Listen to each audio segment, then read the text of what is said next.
Hello students, good morning. आज हम करेंगे चैप्टर नंबर 10 सर्कल्स और इसकी एक्सरसाइज 10.1। हम क्या करेंगे आज? एक्सरसाइज 10.1। इसका फर्स्ट क्वेश्चन है very simple, how many tangents can a circle have? कि सर्कल के कितने टेंजेंट होते हैं।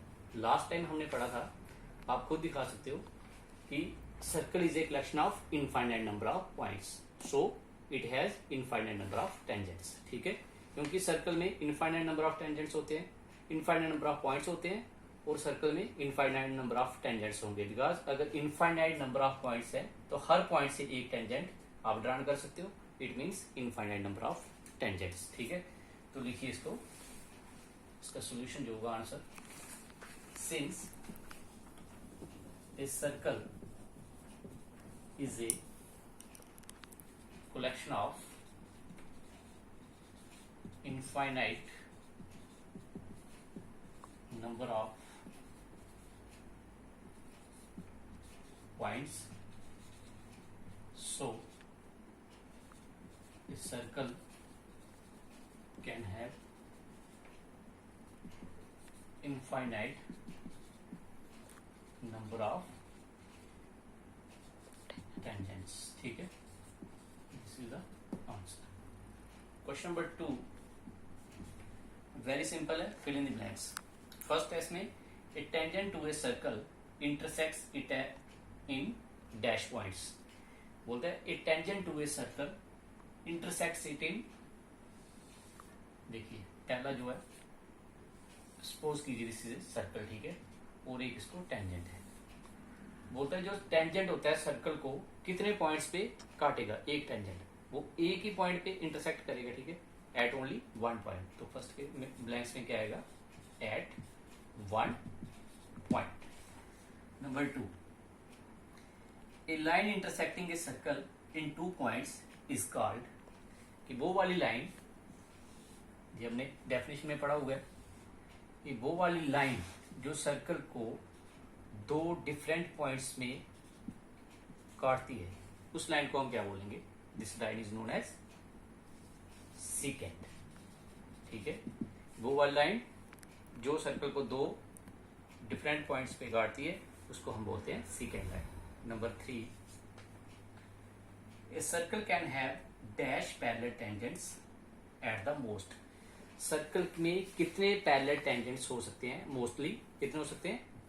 1, 2, 3 और 4, ओनली 2 हो सकते हैं पैरेलल। अगर इस पॉइंट्स पे होंगे, इस पॉइंट्स पे इधर से भी अगर एक टेंजेंट ड्रा करोगे तो it means a circle can have only 2 parallel tangents at the most. अगर इस साइड से नहीं ड्रा करोगे, अगर इस साइड से करोगे तब भी 2 ही होंगे। ठीक है, तो सर्कल में कितने पैरेलल टेंजेंट्स होते हैं? At most these are 2। तो लास्ट है इसकी filling blanks. The common point of a tangent to a circle and the circle is known as, उसको क्या बोलेंगे? कि जो कॉमन पॉइंट होता है टेंजेंट टू ए सर्कल और सर्कल का, उस पॉइंट को हम क्या बोलते हैं? Point of contact. लास्ट में क्या आएगा? Point of contact.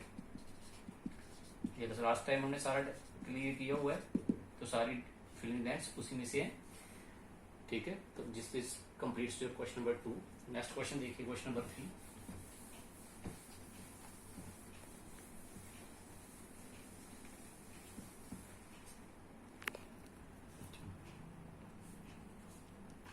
तो देखिए question number 3, a tangent P Q at a point P of a circle of radius 5 centimetre meets a line through the centre O at point Q so that O Q is 12 centimetre, length P Q is equal to, first option है 12 centimetre, second 13 centimetre, 8.5 और under 119 centimetre. तो आपको क्या दिया हुआ है? एक circle है, देखिए डायग्राम इसकी कैसे होगी। एक सर्कल है, इसका सेंटर सपोज कर लीजिए O। ठीक है, a tangent P Q at a point P of a circle, P Q कोई टेंजेंट है at a point P, it means जो सर्कल पे पॉइंट होगा वो P होगा, टेंजेंट कहां से होगा? इस साइड से, और इधर पॉइंट कौन सा आएगा? Q। ठीक है, P Q of a circle of radius 5 centimetre, और सर्कल का जो रेडियस है दैट इज 5 सेंटीमीटर। ठीक है, 5 centimeter meets a line through the center O at a point Q so that OQ is, ये जो OQ डिस्टेंस है, this is 12 centimetre. तो आपको क्या निकालना है, फाइंड द लेंथ PQ, ये वाली लेंथ फाइंड आउट करनी है। ठीक है, अब देखिए लास्ट टाइम अभी हमने थ्योरम नहीं पढ़ी है, हमें पता होता है ये हम पढ़ेंगे थ्योरम जो इस चैप्टर की पहली है कि radius is always perpendicular to the tangent. ठीक है, radius is perpendicular to the tangent, it means OP is perpendicular to PQ. It means OPQ is a right angle, so OPQ is a right triangle.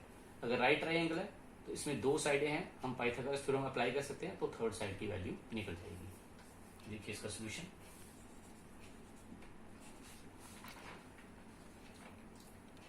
here it is given that